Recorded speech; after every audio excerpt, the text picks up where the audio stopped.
आज का जो पेपर है वो है जीआईसी का।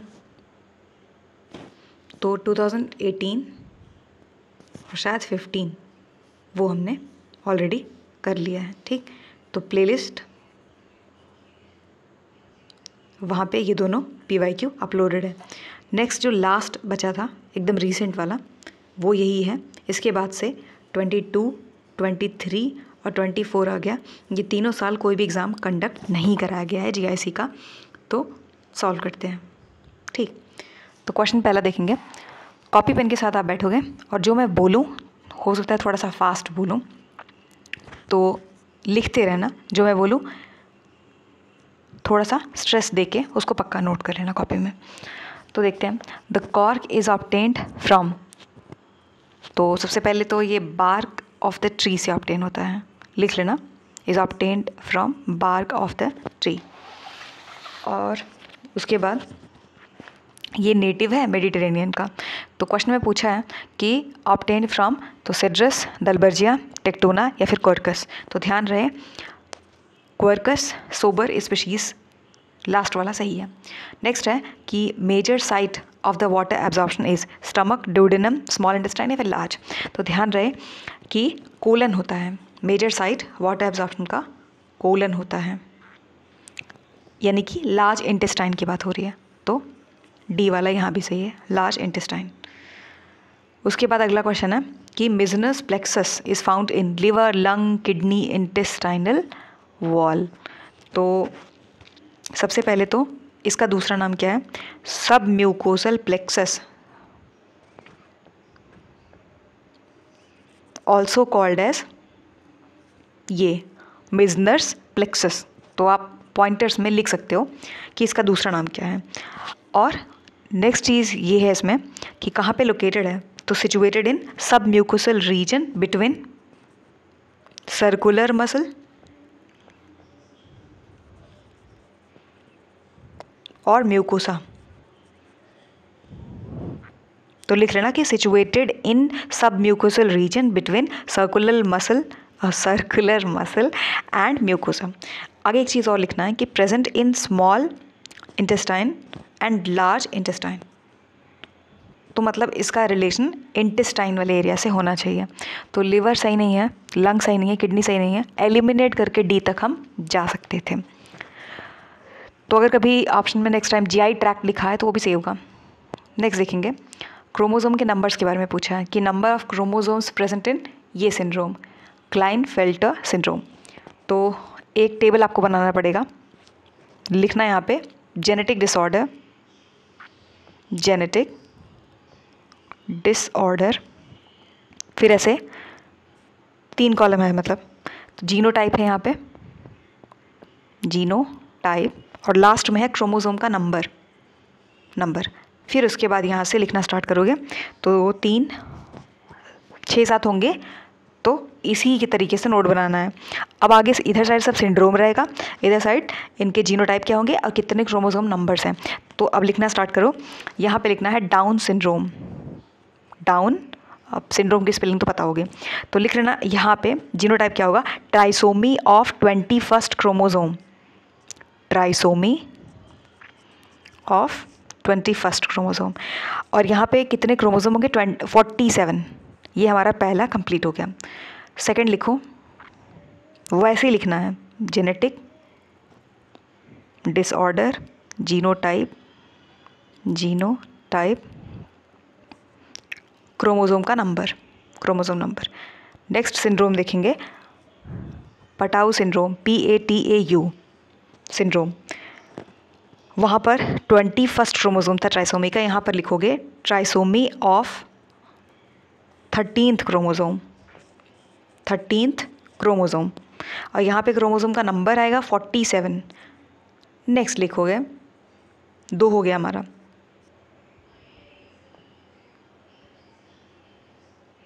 जीनोटाइप और ये क्रोमोसोम का नंबर। नेक्स्ट सिंड्रोम है क्लाइनफेल्टर,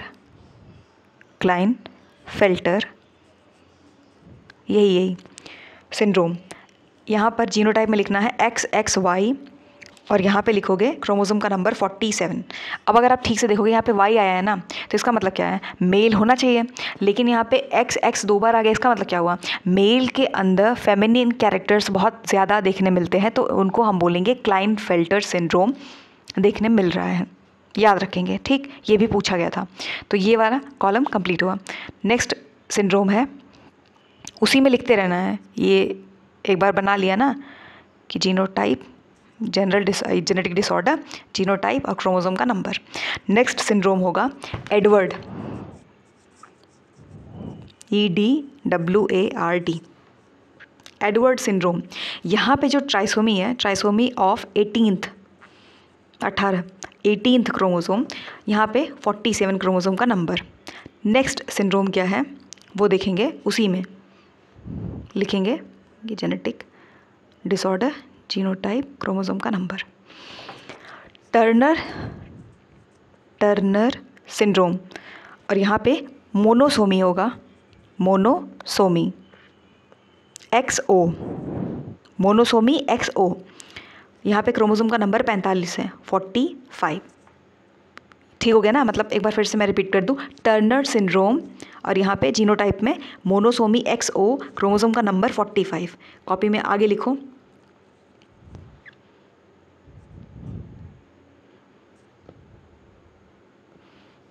ये जेनेटिक डिसऑर्डर, अब बार बार क्या रिपीट करना, XXX syndrome,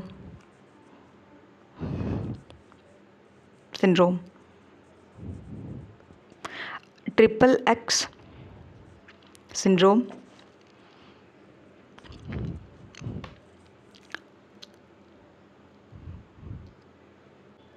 forty 47 chromosome, Y नहीं है तो इसका मतलब क्या हुआ, सुपर फीमेल्स। एक एग्जाम में पूछा था कि सुपर फीमेल्स कौन से सिंड्रोम से रिलेटेड है, तो XXX सिंड्रोम याद रखना। अगला है, कॉलम में लिखना XYY सिंड्रोम, यहाँ पे XYY रहेगा और 47। तो YY 2 बार आ गया, इसका मतलब क्या है, मैस्कुलिन कैरेक्टर्स बहुत ज़्यादा देखने मिलेंगे। हमारा वो टेबल कंप्लीट हुआ। तो आपकी कॉपी में एक इस तरीके से टेबल होना चाहिए। ठीक, ऐसे यहाँ पे लिखा होगा जेनेटिक डिसऑर्डर, यहाँ पे जीनोटाइप और यहाँ पे क्रोमोसोम का नंबर, क्रोमोसोम नंबर, और उसके बाद ऐसे करके बनाना है। ठीक, तो कितने सिंड्रोम्स हमने कभी कंप्लीट किए हैं, down syndrome, Patau syndrome, Klinefelter syndrome, Edward syndrome, Turner syndrome, XXX syndrome, XYY syndrome. 2 4 6 7 8 9, 1 2 3 4 5 6 7 syndrome हमने कंप्लीट कर दिए। 7 सिंड्रोम कंप्लीट करने का मतलब होता है कि कम से कम 10 से 12 क्वेश्चंस हमने इसी एक टेबल से अभी देखे हैं, क्योंकि कभी क्रोमोसोम का नंबर पूछता है, कभी ट्राइसोमी ऑफ कितने क्रोमोसोम, मतलब 18th 21st ऐसे करके, और कौन सा सिंड्रोम किससे रिलेटेड है ये भी पूछता है। इस क्वेश्चन को हम अब सॉल्व करेंगे। तो एक क्वेश्चन इक्वल्स, हमने यहाँ पे करीब करीब 7 से 12 क्वेश्चंस लगाए। ठीक, देखते हैं। The number of chromosome present in, यहाँ पे देखिए ये वाला जो टेबल था, क्रोमोसोम का नंबर, वहाँ से क्वेश्चन पूछा है। क्लाइनफेल्टर सिंड्रोम मतलब XXY ऐसे भी पूछ सकते हैं नेक्स्ट टाइम। तो यहाँ पे मेल जो है उनके अंदर फीमेल कैरेक्टर्स ज़्यादा देखने मिलते हैं। तो क्रोमोसोम का नंबर 47। और मान लो ये पूछता कि टर्नर सिंड्रोम का बता दो, सेम क्वेश्चन है, इसको हम थोड़ा सा बदलेंगे। The number of chromosome present in, यहाँ पे टर्नर कर देते हैं। अब आंसर क्या होगा, 45 होगा। ठीक, तो इसी तरीके से क्वेश्चन PYQ की अच्छी बात क्या होती है प्रीवियस ईयर क्वेश्चन की, कि हमको एक रफ आइडिया मिलता है कि एग्जामिनर किस तरीके से क्वेश्चन को फ्रेम कर रहे होते हैं। ठीक, तो यहाँ पे हम आगे देखेंगे, यहाँ पे करेक्ट आंसर क्या होगा, 47।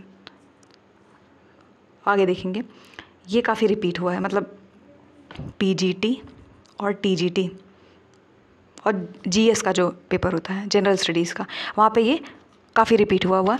देखते हैं, मर्करी तो मिनीमारा डिजीज़ होगा, 4 हो गया A का।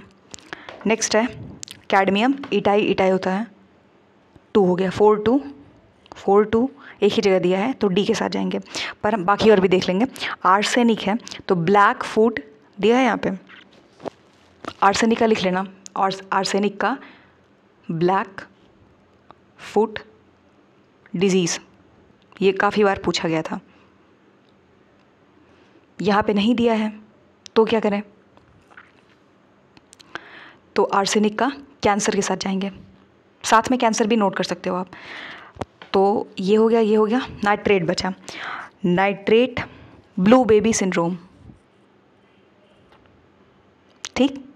तो mercury, मिनीमाटा disease, cadmium, itai, arsenic, cancer या फिर ब्लैक फूट डिजीज़। नाइट्रेट का होता है ब्लू बेबी सिंड्रोम। एक और नोट कर लेना, वो है फ्लोराइड का, नेक्स्ट टाइम पूछ सकते हैं फ्लोराइड का। स्केलेटल फ्लोरोसिस सेम रहेगा,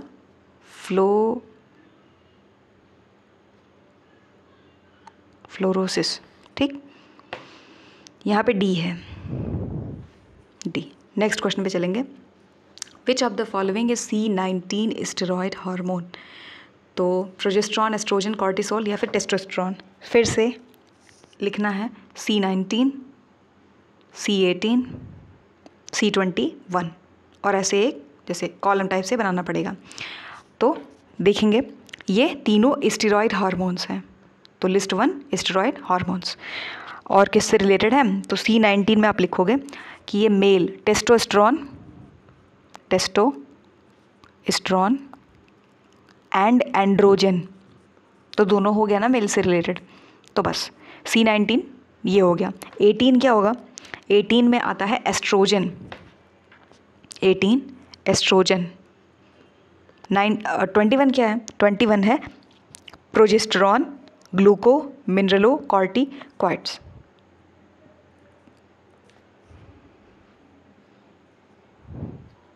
C19, C18, C21, यहाँ पे प्रोजेस्टेरॉन आएगा, पढ़ा होगा ना NCERT, बस वही। ये मेल वाला है तो टेस्टोस्टेरोन, एंड्रोजन, और ये 18 में एस्ट्रोजन। तो ऐसे कॉलम बनाएंगे। यहाँ से हमें 3 क्वेश्चन मिल गए। अब चलते हैं अपने क्वेश्चन पे। पूछा है विच of the following is C19 steroid hormone. तो एंड्रोजन दिया है कहीं पे? नहीं दिया। टेस्टोस्टेरोन दिया है तो इसके साथ जाएंगे। इसी क्वेश्चन को बदलते हैं, यहाँ 18 कर लो। आप क्वेश्चन को सॉल्व करो, C18 स्टेरॉयड हार्मोन, तो इसके साथ जाएंगे एस्ट्रोजन। इसी क्वेश्चन को फिर से बदलते हैं, यहाँ C21 कर देते हैं। तो अब क्या होगा? अब प्रोजेस्टेरॉन के साथ जाएंगे, ठीक। तो होप आपको समझ में कुछ आया होगा।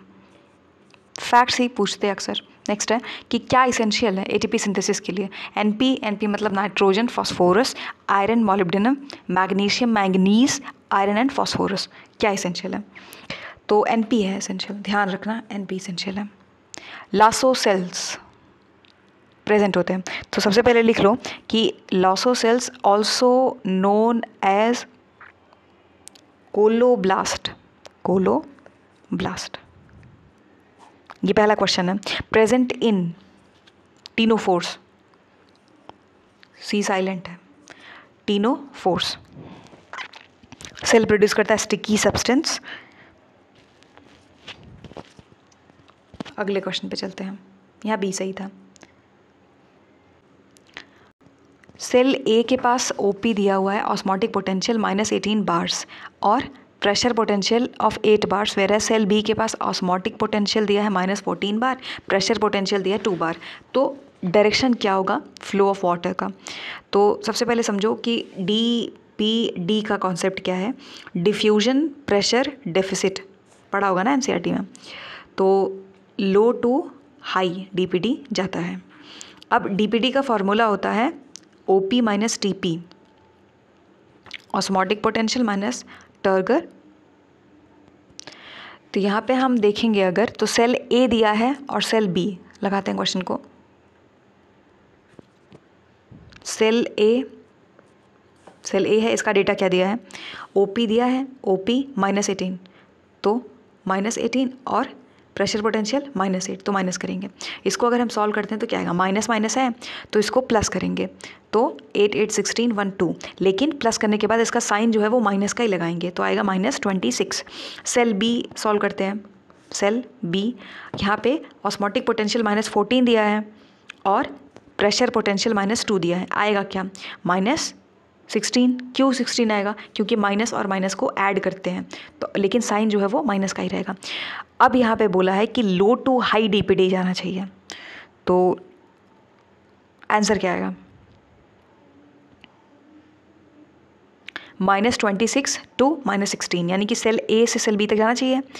और ये बच्चों के मैथ्स का क्वेश्चन है कि -26 बड़ा है कि -16, ये सेल ए है और बी।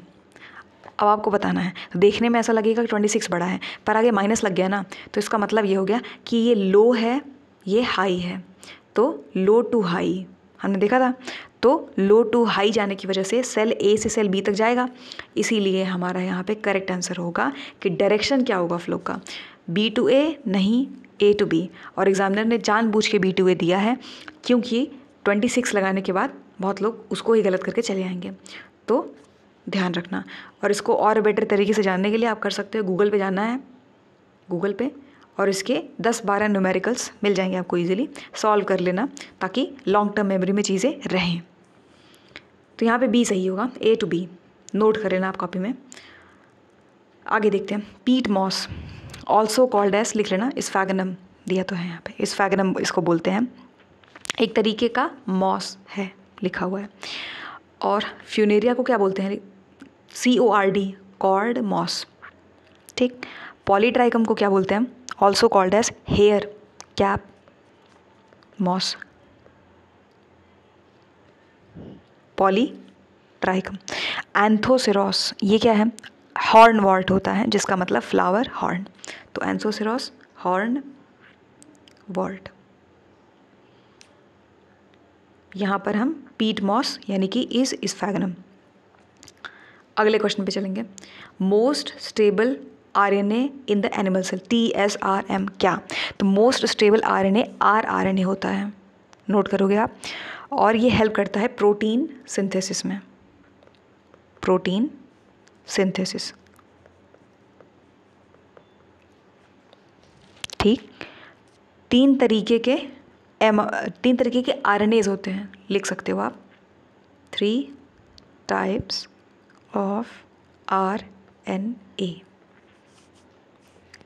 एक होता है rRNA, स्मॉल r रहेगा, एक होता है mRNA, एक होता है tRNA। अब यहाँ पे जो बीच वाला है mRNA, ये सॉल्युबल RNA है, लीस्ट स्टेबल है, इसको आप लिख लेना कि ये जो है बीच वाला सॉल्युबल है and least stable, least stable. Question देखेंगे, मोस्ट स्टेबल पूछा है तो हम R के साथ जाएंगे। ऐसे याद कर सकते हैं कि जो इंसान बहुत ज़्यादा एथिकल होता है, बहुत ज़्यादा R फॉर राइट होता है, वो काफ़ी स्टेबल रहता है माइंड से, क्योंकि उसको पता होता है कि लाइफ में वो सिर्फ और सिर्फ सही काम कर रहा होता है। तो कैसा डर, इन मैन अटाविज्म का मतलब होता है loss of some characters, appearance of new characters, change in existing characters, reappearance of ancestral characters. तो रीअपीयरेंस ऑफ एंसेस्ट्रल कैरेक्टर्स, जो नानी दादी हैं वो जब कहानियाँ सुनाती हैं, तो वहाँ पे एक कहानी मैंने सुना था कि कोई छोटा बच्चा पैदा हुआ था, तो उसके सींग था, तो या कभी पूछ है या कभी मतलब एनिमल्स लाइक बॉडी हेयर्स हैं, तो वो लोग ना जैसे रूरल एरिया से रहते होंगे, तो उनको डर लगता था, समझ नहीं आता था कि ये क्या हो गया, तो वो मार भी देते थे छोटे बच्चे को। इस डर की वजह से उनको लगता था कोई राक्षस पैदा हुआ है, जबकि ऐसा नहीं था। वो जो हमारे एंसेस्टर्स हैं, उन्हीं के कैरेक्टर्स वापस दिखने लग जाते थे।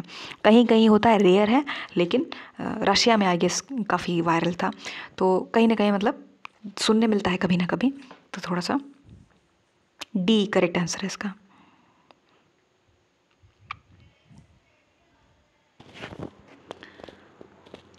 नेक्स्ट है, म्यूरिफॉर्म कोनिडिया पाया जाता है, तो एस्परजिलस में पाया जाता है, फैक्चुअल क्वेश्चन है। और सर्कोस्पोरा क्या है कि प्रोड्यूसेस कोनिडिया इन चेन, लिख सकते हो आप। और पाइथियम जो है वो don't produce conidia like true fungi, ये भी लिख सकते हो आप। ऑल्टरनेरिया ये प्रोड्यूस करता है डार्क कलर्ड यूनिक, मतलब कुछ खास नहीं है, इसको छोड़ दो। करेक्ट आंसर क्या था? एस्परजिलस, ध्यान रखना है। और ये जो म्यूरिफॉर्म कोनिडिया है, ये डिवाइडेड होता है बाय ट्रांसवर्स और लॉन्गिट्यूडिनल सेप्टा, और अपीयरेंस हो सकता है पूछ लें ब्रिक लाइक अपीयरेंस। बस इतना तो पक्का लिख लेना कि divided by muriform conidia divided by is divided by transverse and longitudinal septa brick like appearance. बस ये इसका करेक्ट आंसर है एस्पेजिलस। अगले क्वेश्चन पे चलेंगे। एटमॉस्फेयर में एसिड रेन होता है तो किसके पोल्यूशन की वजह से होता है? तो अगर आपने ठीक तरीके से बेसिक साइंस पढ़ा होगा तो वहाँ पे SO2 की बात करते हैं, सल्फर डाइऑक्साइड NO की बात करते हैं, नाइट्रिक ऑक्साइड तो ढूंढो, ऑक्साइड ऑफ कार्बन नहीं, फास्फोरस, करेक्ट आंसर आएगा B, oxide of nitrogen and sulphur, B. Genetic code में a codon represents which of the following DNA segments? तो सेगमेंट्स देखिए, जो जेनेटिक कोड होता है ना उसमें कोडॉन DNA या RNA का sequence of trinucleotide, 64 different kinds of codon होते हैं, 60 डिफरेंट कोडॉन मतलब 64 डिफरेंट कोडॉन्स होते हैं। नेक्स्ट है, तो यहाँ पे 3 स्टॉप कोडॉन होते हैं, लिख लेना आप, UAG, UAA, UGA, ठीक, 3 स्टॉप कोडॉन होते हैं। और AUG ये हो गया स्टॉप, और AUG ये होता है start codon, start codon, first codon. तो करेक्ट आंसर क्या होगा? In genetic code a codon represents which of the following DNA segments? तो अगर ठीक तरीके से आपने देखा तो हमने UAG ये सब क्या लिखा, 1 2 3, तो 3 बेसिस होते हैं। तो करेक्ट आंसर क्या होगा? A set of 3 bases. Which of the following sets belong to the same class of algae? Algae से क्वेश्चन आया है, यानी कि एल्गी इंपॉर्टेंट है। अब यहाँ पे क्लास क्लोरोफाइसी होता है, उसमें ईडोगोनियम, वोल्वॉक्स, कारा, फ्यूकस, सारगोसम, वोल्वॉक्स, एल्गी पूछा है, बिलोंग टू द सेम। तो ध्यान रहे पूरा अगर आप पढ़ते हो तो यहाँ पे एक ही चीज़ आपको मिलेगी, वोल्वॉक्स, स्पायरोगायरा, क्लेमाइडा, ये सब के सब ग्रीन एल्गी हैं, बाकी मिक्स किया हुआ है अलग अलग एल्गी को, ठीक। तो यहाँ पे करेक्ट आंसर क्या होगा? ये। और इससे आप एक चीज़ और समझो कि जो एल्गी चैप्टर जब आप पढ़ाई कर रहे होगे तो वहाँ पे जो उसके एग्जाम्पल्स होंगे वहाँ से इस तरीके के क्वेश्चंस भी बन रहे हैं, तो थोड़ा इंपॉर्टेंट हो जाता है, और एल्गी को थोड़ा डीप में आपको पढ़ना पड़ेगा। Which of the following is the most common form of DNA in a cell? तो सबसे ज़्यादा कॉमन तो बी होता है, तो बी एलिमिनेट करेंगे सबको, बी फॉर्म ऑफ DNA। अगला क्वेश्चन है जेनेटिक से कि a brown eyed couple has a blue eyed child, the trait of the brown eye B is dominant और ब्लू आइज बी। तो जीनोटाइप बता दो। तो सबसे पहले हम प्यूनिट स्क्वायर बनाएंगे, अब इसके बाद इसको देखते हैं। तो B, capital B, capital B, capital B, small B, और capital B, small B, small B, small B. कैसे किया है ये? Capital B, capital B, capital B, small B इसमें आ जाएगा ऊपर वाले में, और ये स्मॉल बी इसका इसके साथ बी बी, और ये इसका इसके साथ बी बी, ठीक। तो यहाँ पे ये हमारा, ये जैसे हमने किया था ना वो, हाँ, कैपिटल R स्मॉल r, वो रेड पिंक वाइट फ्लावर वाले में स्नैपड्रैगन आई गेस, तो बस वही चीज़ है। अब यहाँ पे बोला है कि कैपिटल बी डोमिनेंट है स्मॉल बी पे, तो जीनोटाइप क्या होगा कलर का?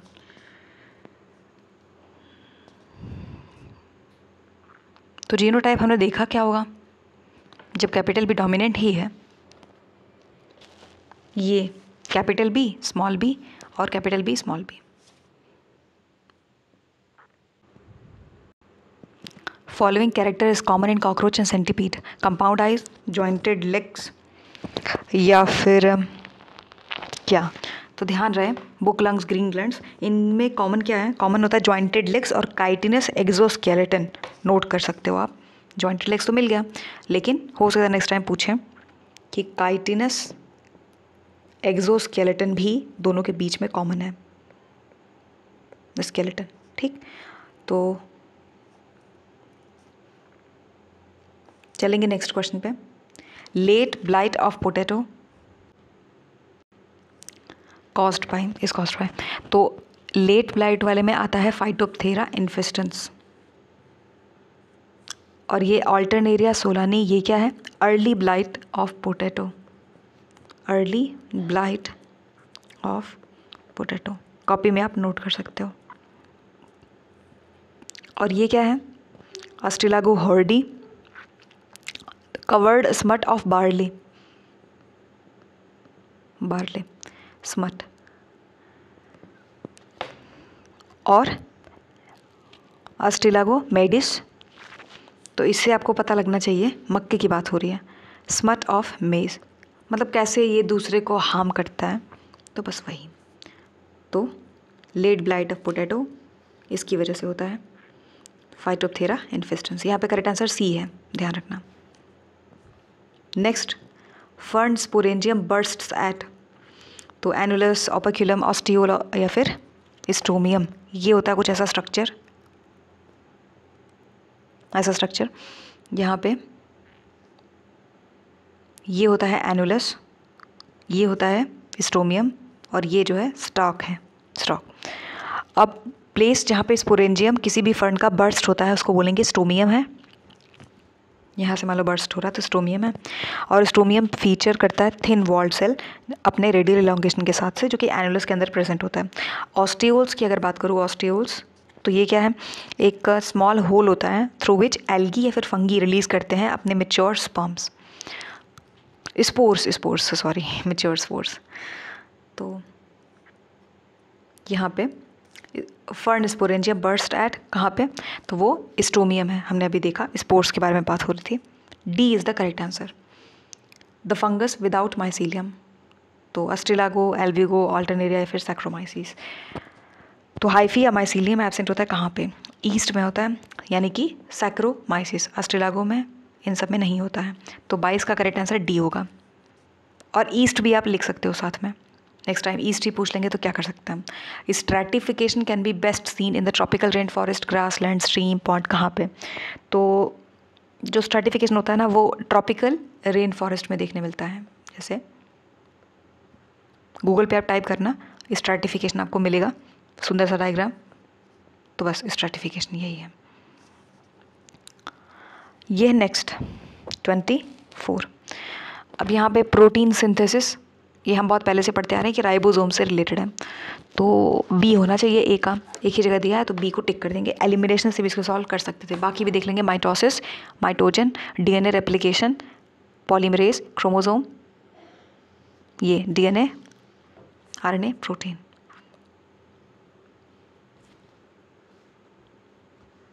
B is the correct answer. Next पे चलेंगे। यॉर्क सैक नहीं पाया जाता है, एम्फियोक्सिस चिकन बर्ड मैमल कहाँ पे? तो 25 है यहाँ पे।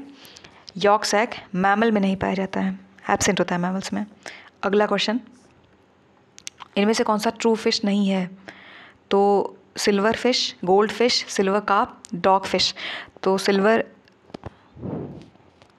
एक काम करो, लिखो फॉल्स फिशेस, काफ़ी बार पूछा है, थोड़ा सा नोट बनाएंगे हम। फॉल्स फिश, इधर लिखेंगे जेली फिश, ऑरेलिया, सिलेंट्रेटा से बिलोंग करता है। फॉल्स फिश में ही हम और पढ़ेंगे, वो है शेल फिश, ऑयस्टर या फिर रेजर फिश। और लिखेंगे अब कुछ फॉल्स फिशेस के नाम और उसके बाद उनका साइंटिफिक नाम और वो क्या है, मतलब इंसेक्ट हैं कि मॉलस्का है, क्या है। यहाँ से क्वेश्चंस पक्का आपको मिलने ही वाले हैं, जीआईसी अगर बात करूँ तो। लिख लेना सिल्वर फिश, सिल्वर फिश, इसको लेपिज्मा भी बोलते हैं, लेपिज्मा। ये एक काइंड ऑफ इंसेक्ट होता है, कीड़ा, इंसेक्ट। ये पहला हो गया, लिखना ऐसे कॉलम बना के, इधर लिखोगे कि फॉल्स फिशेस और उनका नाम, साइंटिफिक नेम लिख सकते हो, या मतलब उनका ऐसे ही नाम क्या है वो। अगला देखेंगे कटल फिश, एक फिश हो गया कटल फिश। सेपिया, सेपिया ये मॉलस्का से बिलोंग करता है, मॉलस्का। ये क्वेश्चन ऑलरेडी पूछा जा चुका है। नेक्स्ट क्या है? Devil fish, devil fish. Octopus इसको बोलेंगे, और ये मॉलस्का में ही सीफेलोपॉड्स से बिलोंग करता है। हैग फिश नेक्स्ट देखेंगे, हैग फिश, मिगजीन या माइगजीन जो प्रोनाउंस कर लें, साइक्लोस्टोमेटा से बिलोंग करता है, साइक्लो और वही स्टोमेटा। नेक्स्ट स्टार फिश,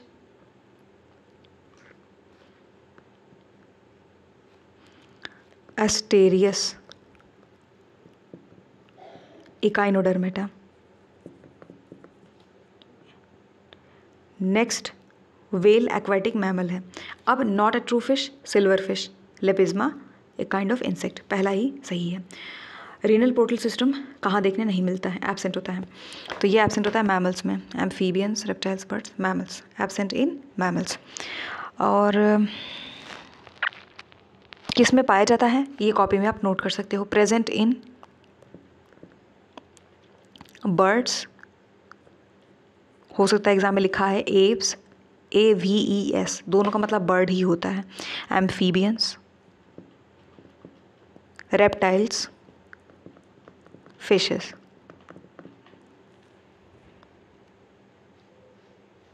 ठीक, तो कोई ट्रिक बना के याद करना, पर याद कर लेना। 4 हैं, फाउंड इन, ऐसे याद कर सकते हैं कि आर रबी एंड फिश, रबी कोई मछली है मान लो। अब यहाँ पे ये रेप्टाइल हो गया, ये बर्ड्स हो गया, ये एम्फीबियंस हो गया, ए फॉर एम्फीबियंस, और ये फिश हो गया।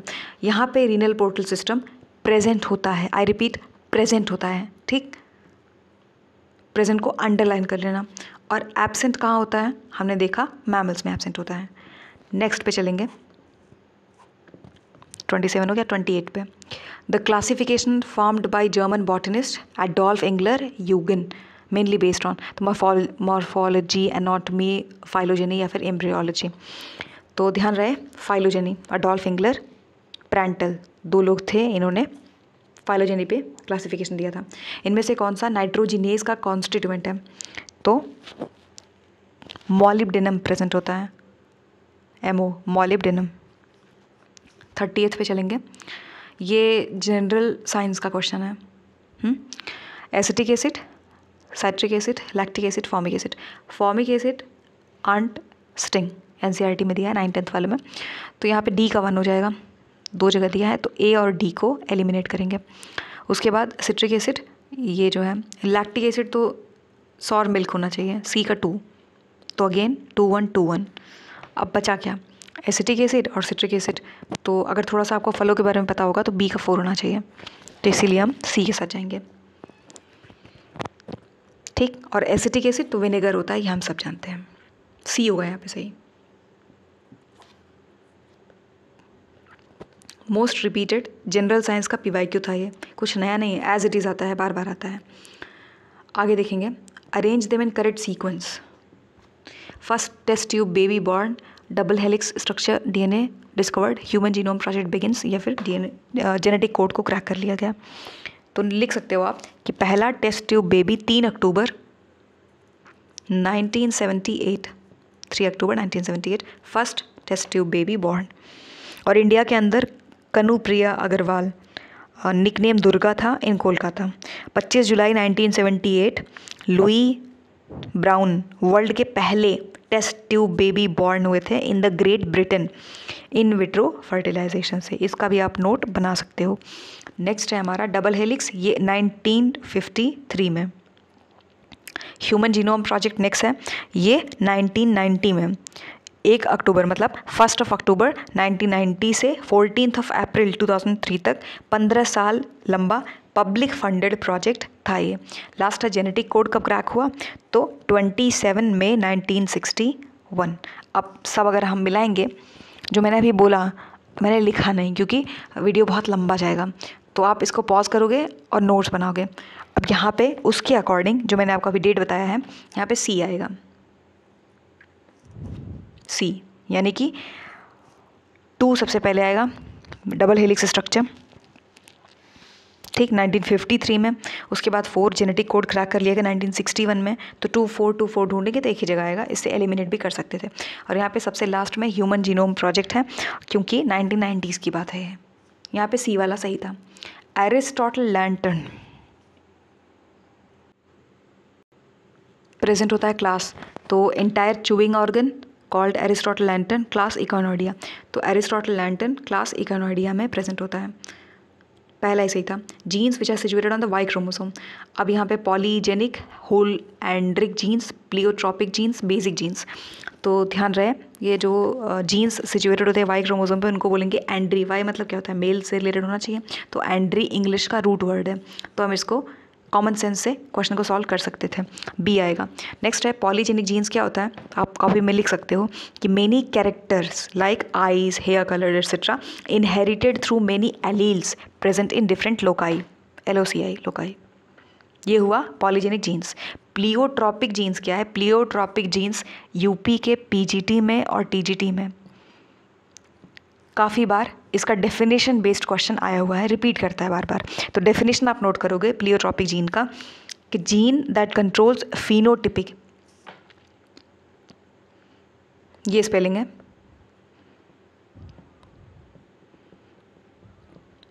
Jeans which control phenotypic traits in individuals, वही होता है प्लियोट्रॉपिक जीन। एग्जाम्पल लिख लेना इसका, ये तीसरा वाला प्लियोट्रॉपिक का, phenyl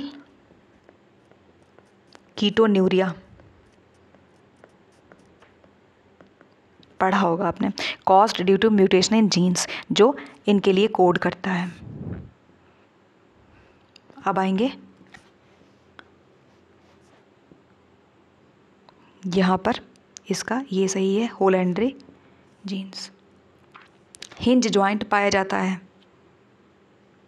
scapula, humerus, femur, acetabulum, humerus, ulna, skull, कहाँ पे, तो hinge joint between humerus and ulna, example होगा elbow and knee joint, C सही है। Biogeochemical cycle is sedimentary, कौन सा, कार्बन, सल्फर, नाइट्रोजन, हाइड्रोजन। तो P और S इसका अच्छा एग्जाम्पल है। PS तो एक ही जगह दिया है, सल्फर, फास्फोरस तो नहीं दिया ना, तो हम B के साथ जाएंगे, B is the correct answer. इनमें से कौन सा ग्लोबल हॉटेस्ट हॉटस्पॉट है, Indo Gangetic plains, Thar desert, western Himalaya, western Ghats. तो वर्ल्ड का 8th लिख सकते हो आप, 8th हॉटेस्ट हॉटस्पॉट है बायोलॉजिकल बायोडाइवर्सिटी वेस्टर्न घाट्स में, D के साथ जाएंगे, western Ghats, D is the correct answer. अगला क्वेश्चन है censer mechanism of seed dispersal पाया जाता है इन, तो papaver, sunflower, candy dust, cotton. तो ध्यान रहे यही फैमिली है, पापावरेसी फैमिली, पॉपी प्लांट।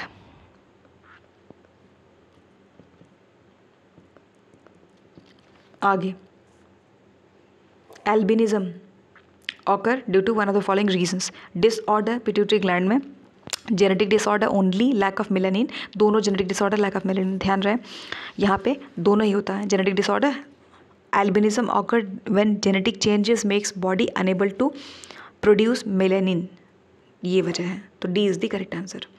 39 देखेंगे तो यहाँ पे आएगा कि इनमें से कौन सा endoparasite of a man is viviparous. तो एस्कैरिस नाम सुना होगा, एस्कैरिस, इसमें जो फीमेल है, फीमेल वो ओवेरी पैरस है, ले एग्स। नेक्स्ट है तो लिख लेना आप, एस्कैरिस में ओवेरी पैरस, और ये वॉकेरेरिया, यहाँ पे फीमेल्स जो हैं वो ओवा वीवी पैरस। नेक्स्ट है तीनिया, इसमें क्या होगा, थर्ड वाले में तीनिया में ओवी पैरस, और ये ड्रैकन क्यूलस, ये क्या होगा, वीवी पैरस। जो अभी आपको बोला उसको आपको ऐसे कॉलम में बनाना है और इधर साइड लिखना है एस्कैरिस, इधर ओवा वीवी पैरस, ओवेरी पैरस ले एक्स फीमेल्स में, वोकरेरिया, ओवा वीवी पैरस, टीनिया, ओवी पैरस, ड्रैकनक्यूलस, वीवी पैरस। ये आपकी कॉपी में नोट होना चाहिए। अब आएंगे क्वेश्चन सॉल्व करेंगे। तो वीवी पैरस हमने अभी थोड़ी देर पहले बोला कि यहाँ पे Dracunculus, D is the correct answer. अभी यहाँ वीवी पैरस लिखा, नेक्स्ट टाइम कुछ और पूछ लेंगे, इसलिए नोट बनाना इम्पॉर्टेंट है। क्रेब्स साइकिल एम्फी मतलब दोनों, एम्फीबोलिक पाथवे होता है, कैटाबोलिक पाथवे कन्वर्ज करता है, एनाबोलिक पाथवे डाइवर्ज करता है। अब बताना है कि यहाँ पे क्या सही होगा। तो क्योंकि एम्फीबोलिक पाथवे है, एज ऑक्सीडेटिव रिडक्टिव दोनों प्रोसेस यहाँ देखने मिलता है, यानी कि दोनों ही अपने आप में काफ़ी सही हैं, तो हम ए के साथ जाएंगे, करेक्ट एक्सप्लेनेशन है। ठीक, तो 40 क्वेश्चन हो गए और 40 क्वेश्चन आगे से और बचे होंगे, स्लाइड के हिसाब से ऐसा लग रहा है। तो हम इसको नेक्स्ट पार्ट में करते हैं।